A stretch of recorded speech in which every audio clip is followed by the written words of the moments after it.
Hello everyone, this is Hubert. Thank you for coming back to my channel. And if it's your first time, I usually talk about languages, language learning and culture on my channel because these are the things that I'm passionate about. But today, in this video, I'm going to be talking about something else, which is business, because business is also something that I'm really passionate about. I've always imagined myself, I've always wanted to start up my own business and to have my own brand that could that's able to support myself, to make a living, to support my family as well. So I don't have to do a full-time job anymore. Anyway, who wants to do a full-time job, right? So in this video I'm gonna be sharing a little bit background about myself to kind of like to justify why I am here to talk about business. And then I'm gonna be, if you still have time, I'm gonna be talking about like how much it's gonna cost or how easy it is to start a business in China, to bring your idea to life in China. Since I'm based in China, I was born and raised in China. Actually, it's in a city called Shenzhen. Shenzhen is a city that's next to Hong Kong. It's kind of like, people say that Shenzhen is almost like the Silicon Valley in China. So a lot of technology companies are based in Shenzhen, like DJI, Huawei, and Oppo. Dreamy Technology is also in Shenzhen, but although the headquarters is not. And also like Roborock, a lot of technology companies that you can think of are based in Shenzhen.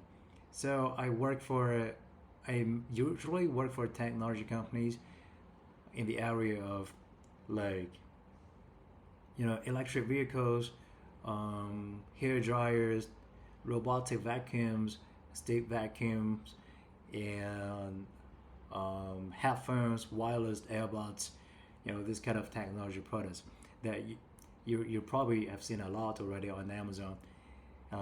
By the way, you probably already know that a lot of sellers on Amazon are Chinese companies.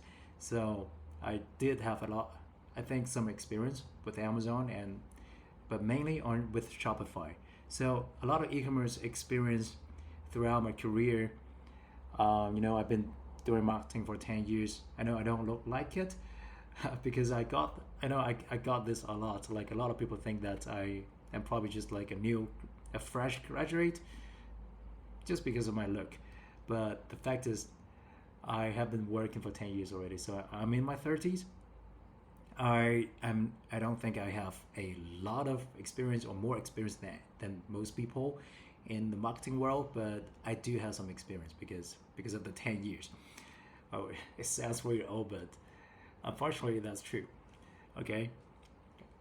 Um. So and so I think that hopefully that justifies why I'm here to talk about business. By the way, I also built a business myself, or let's say a e-commerce store selling handmade custom doll many years ago. And I also try to talk a little bit about the business that I built many years ago, if we have the opportunity in this video. So for the next one, I think we're going to be talking about like whether it's difficult to start up a business in China. All right. So I started my own business many years ago, and so let me just tell you straight like how much it's gonna cost. Like, so it cost me like, I think in total like less than 5,000 RMB in total, which is like less than $1,000 for me to get my first sale. And the business that I built before was a handmade custom doll business.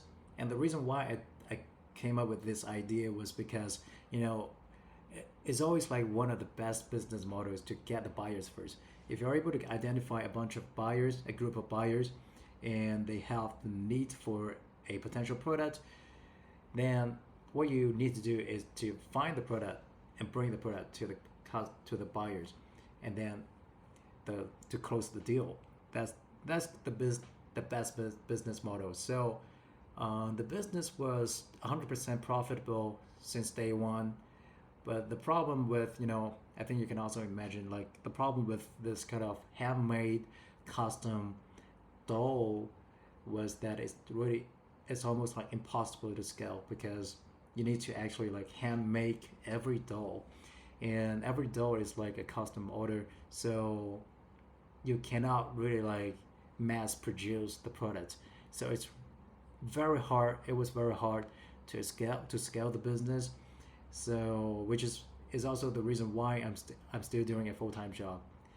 It's just not profitable enough for me to make a living. So it's very easy to start a business in China, since there's a lot of like manufacturers and suppliers in China. There are websites like Alibaba.com and 1688.com, which is the Chinese version of Alibaba.com. And for some businesses, they might just source the products on Taobao, this kind of like 2C retail e-commerce website to get their products. Since Chinese products are just relatively cheap in China. So if you're able to sell it to, let's say, I don't know, like North America or Europe, it could be a good business, just because of the price differences, right? So I don't think it's very hard to start a business, but there's also another problem with Chinese companies. If you build a Chinese company, the problem that you're facing is probably like you won't be able to get access to a lot of new like marketing tools, and promotion opportunities that are available to businesses in America. And that's because of the limited access that Chinese companies have, because of the location, right? So that's a problem, which is why if you live in another country, you might want to build your company in your own country and work with a manufacturer or product supplier in China. That could probably be the best way to bring down the cost of your product, while having the advantages to access to marketing and promotion resources internationally. All right, and now I'm gonna talk about like how, if you, let's say you have an idea for a new product, you have something that you want to make, and you are not sure whether it's gonna sell. You're not sure whether it's worth your time, whether it's worth your money, it's worth your investment. The best way to find out whether your idea is a good idea is to test it, right? So there are several ways to test your ideas, which is why I am showing this website. It's called Indiegogo, and also there's another website called Kickstarter.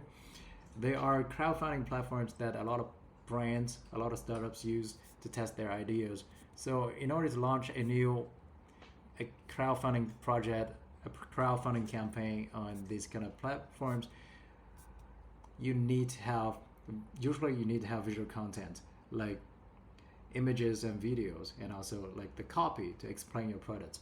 Copy is very important here. Unfortunately, a lot of companies in my country don't really understand that. They don't really appreciate content. They don't really appreciate like copy, because they feel like it's gonna be something that we're gonna talk about later in the future. So if you want to test your idea, you might want to try crowdfunding platform.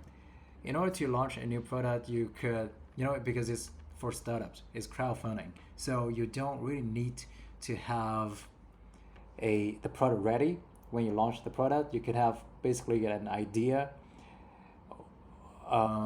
As long as you are able to get people to support you to fund your project, that's fine. But the challenge, but the biggest challenge with this kind of platform is that a lot of players on this platform are not startups anymore, based on my own experience. Because for example, I used to work for a Chinese company selling true wireless earbuds, basically Bluetooth earbuds. So what they did was like they would launch. They were quite already very big. Although I think they're still kind of like startup, but they're not like startup because they had the fund already. Okay, sorry, it's my cat. I need to. Sorry. Okay. All right. Sorry about that. It was my cat messing around. So a lot of players on these kind of like platforms like Kickstarter and Indiegogo are not startup already. They have the products ready. They have a lot of like font for visual content. They have a lot of like resources to work with influencers and media to promote the product and the brand.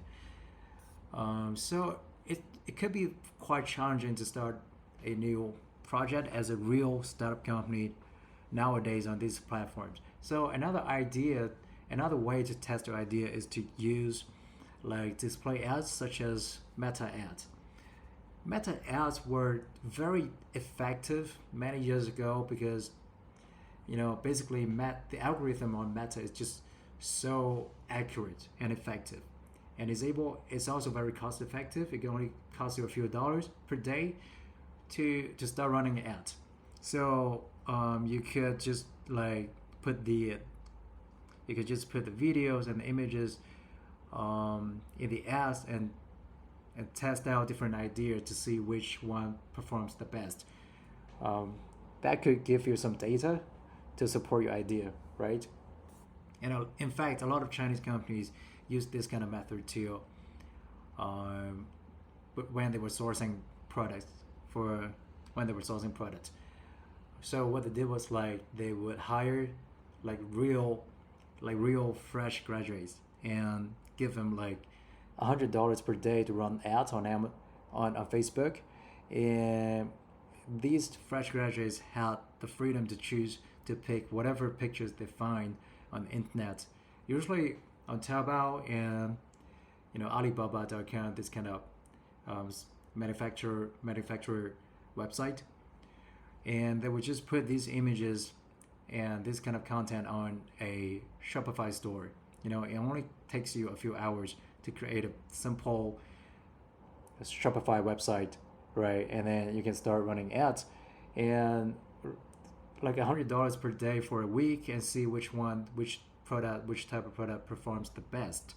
And then the company would then purchase a bunch of these kind of products and add a logo and work on the package and work on the visual probably and make it look like a brand. That's what they did, and they made a lot of sales using this method until the famous iOS update about privacy, right? And we all know that it's the effect of meta ads has changed a lot after the update. So these are the two ideas that you have that you can try to test your idea, or you can have or you can try to have try to talk to real buyer or potential buyers on places like Reddit or Discord or any other forum or platforms or websites or community websites where you can find potential buyers, to just try to talk to them and see and try to figure out whether there's any niche they can meet with the resources or manufacturers you have in China.